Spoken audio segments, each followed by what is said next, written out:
If it gets really bad, of course, they discover that in the morning, they'll just postpone it further. But we'll make our way down tomorrow morning. Well, it's a nightmare for the trial judge because you think, what if 3 people can't get here? Yeah. One lives in Jolton or From one where lives they in are. Kent, right? Sure.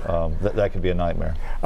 So again, just as we wrap things up, it's surprising to me, and it's just complete speculation right now.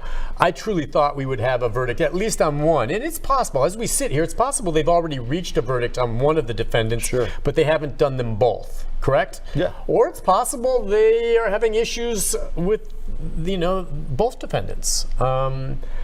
Based on what I heard with regard to Hill, I'm surprised we don't have a verdict, at least with him, and maybe we do. This represents the minority of the phone calls that we received over the past few days. The majority of people is, both people are guilty, but the other ones, that have listened closely to the evidence, especially as it pertains to Mr. Cowan, I have faith. Again, this is another example that the jury system does work, provided they're not looking at social media and the like, as the judge said. But I mean, clearly they're looking and taking the judge's instructions and taking their time and really trying to weigh the evidence and come up with a unanimous verdict, of which they don't have yet. Right, 12 jurors. Okay, 9 of them are women, 3 of them are men. The Female total 12. floor person. Female floor person, we heard. And what this means, though, is that they haven't been able to reach an agreement as far as we know, okay? And what that means is that there could be 11 that feel one way and one that still has not reached.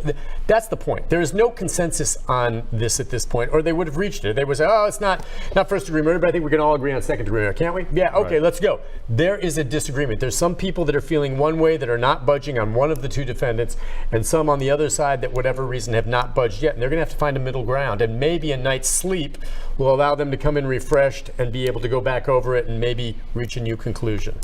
We've seen that before. We've seen when they've gone long and we couldn't believe it, and then we come back the next day within an hour and a half there's a verdict. But I think we've both agreed with a delay like this is to the benefit of the defense. Undoubtedly a big to the defense. And my take, I agree with you. I think if there is a disagreement here, it's most likely on Cowan. Because there is question. Again, he did not pull the trigger. His attorney made it very clear. He was just driving the car. There are indications that he may have been a part of it and participated. So I can see why there's an agreement there. But, and if they're not looking into what was not said, by Mr. Hill, they're not trying to make inferences on what they did not hear. They're supposed to take what they did hear and give it weight and process it. If that's what they're doing, that's why they are where they are. Yeah, just fascinating situation right now, and we will be back at it tomorrow. Again, we'll have morning line at 8, and then we'll take you into the courtroom for that brief appearance. I think she'll bring them in, see how you're doing, and send them back.